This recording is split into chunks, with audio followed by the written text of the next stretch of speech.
kesulitan membagi waktu karena tugas kuliah saya yang menumpuk. Terima kasih sudah jujur. Saya menghargai keterbukaanmu di tim ini. Kita saling mendukung. Bagaimana kalau kita buatkan jadwal baru yang lebih fleksibel, dan saya mau kamu prioritaskan tugas mana yang harus diselesaikan dulu.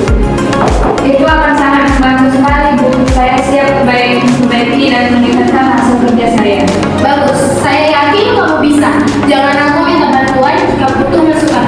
Kita sama-sama ingin hasil terbaik, dan saya percaya kamu punya potensi besar.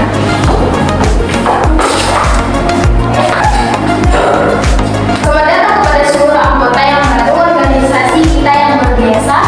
Saya di sini bukan hanya sebagai pemimpin, tetapi juga sebagai rekan yang siap berjalan bersama kalian semua.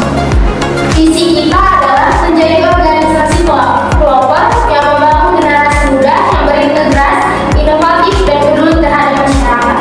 Misi kita, satu, mengembangkan potensi anggota melalui pelatihan dan pembinaan berkelanjutan.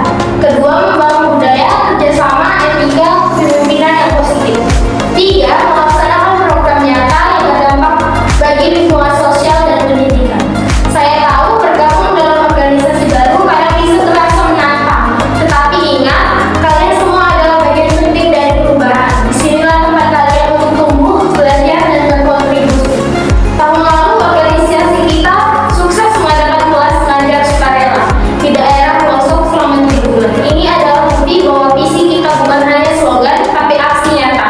Mari kita lanjutkan semangat itu. Saya percaya bersama kita bisa menciptakan lebih banyak hal luar biasa. Terima kasih. Saya ingin menyampaikan bahwa menurut saya kegiatan ini sebaiknya dilakukan secara daring. Mengingat keterbatasan anggaran kita, kegiatan online akan jauh lebih cepat bekerja. Kita tidak perlu sewa tempat atau menanggung biaya transportasi peserta. Maaf Maya, saya paham soal anggaran, tapi kegiatan sosial seharusnya melibatkan masyarakat secara langsung. Kalau hanya online, pesan dan dampaknya bisa saja tidak sampai. Kegiatan tatap muka jauh lebih kuat pengaruhnya. Tapi kita harus realis di sana. Kalau kita paksakan luring, kita bisa kesulitan membiayai semuanya.